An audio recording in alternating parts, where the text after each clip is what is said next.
Իշխանությունը լայնածավալ արշավ է սկսել մեր դեմ։ Փորձում են ներկայացնել, թե մեր գործունեությունն ունի ռուսական ֆինանսավորում։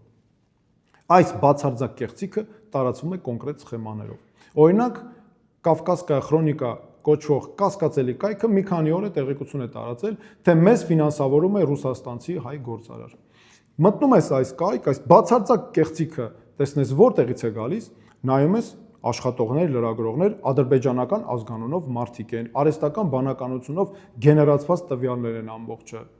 Դոսիե կոչվող կայքը մի քանի օր առաջ տեղեկություն հրապարակեց, թե ռուսական ֆինանսավորում ունենք մենք։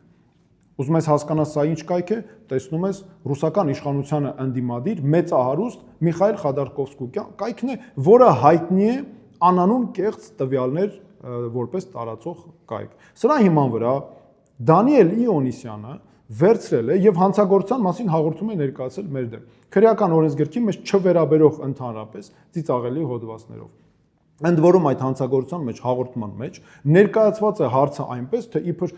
հաստատված է, որ մենք ունենք ռուսական ֆինանսավորում 926 միլիոն դրամ։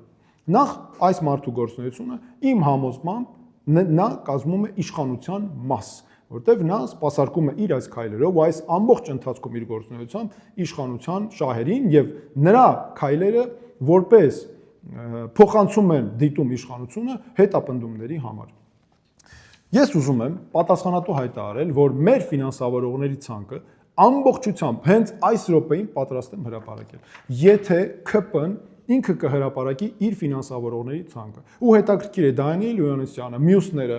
նույն հետևողականությամբ ինչու չեն ՔՊ-ին պահանջներ ներկայացնում, որ հրապարակեն։ Միլիարդավոր դրամներ են ծախսում։ Կոռուպցիոն, կասկածելի սխեմաներով ամեն միջոցառում միլիոնավոր դրամներ արժի։ Ու այս կազմակերպության գործունեությունը նույնպես օտարերկրյա ֆինանսավորումներ ունի։ Այս սրանք հարցեր են, որ պետք է պարզել։ Այս հանցագործության մասին հաղորդման հիման վրա էր հանրային հեռուստաընկերությունը ռեպորտաժը պատրաստել, որը էլի կեղծ տեղեկությունների հիման վրա է։ Եվ ոչ ոք այս մարդկանցից մեզ այդ նախապես չի քննարկել, կարծիքը մեր չի լսել, չի ճշտել որևէ տեղեկություն մեզանից։ Մինչդեռ մենք միշտ պատրաստ ենք եղել դրան։ Դրա համար մենք հանրային հեռուստաընկերությանը զրպարտության համար պատասխանատվության ենթարկելու հայցադիմում ենք հենց հիմա նախապատրաստում։ Զրպարտության հայցադիմում ենք նախապատրաստում ընդդեմ Դանիել Իոնիսյանի, ավելի նրա դեպքում նաև հենց հիմա ուսումնասիրություններ են արվում քրեական պատասխանատվության հիմքերը հստակեցնելու նպատակով, այս արշավը, այն էլ այս պատասխանատու նախընտրական քարոզչության փուլում գնահատում ենք բարձր վտանգավորություն ունեցող քայլեր, որոնք ուղղված են իշխանության շահերի սպասարկմանը եւ մեր պետականության դեմ են ու հատկապես մեր գործունեությանը նպատակ ունեն խաթարել ու վնաս հասցնել։ Իսկ հիմա դիմում եմ մեր ընտրողներին, սիրելի քաղաքացիներ,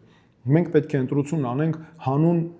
մեր երկրի, մեր հանուն հավատի ու ապագայի։ Որևէ կերպ չպետք է ընտրություն անենք ելնելով օտար ազդեցություններից, նրան թե ռուսական ազդեցությունն է, ադրբեջանական ազդեցությունն է, եվրոպական կամ որևէ այլ։ Մեզ պետք է իշխանություն, որը բացառապես ղեկավարվում է Հայաստանի շահերով։ Խնդրում եմ ձեզ որևէ կերպ թույլ չտանք, որ այս կեղծիքները տարածվեն կամ որևէ նշանակություն ունենան։ Եվ քվեարկությանը գնանք ու քվեարկենք առանց վախերի, այլ հանուն մեր երկրի։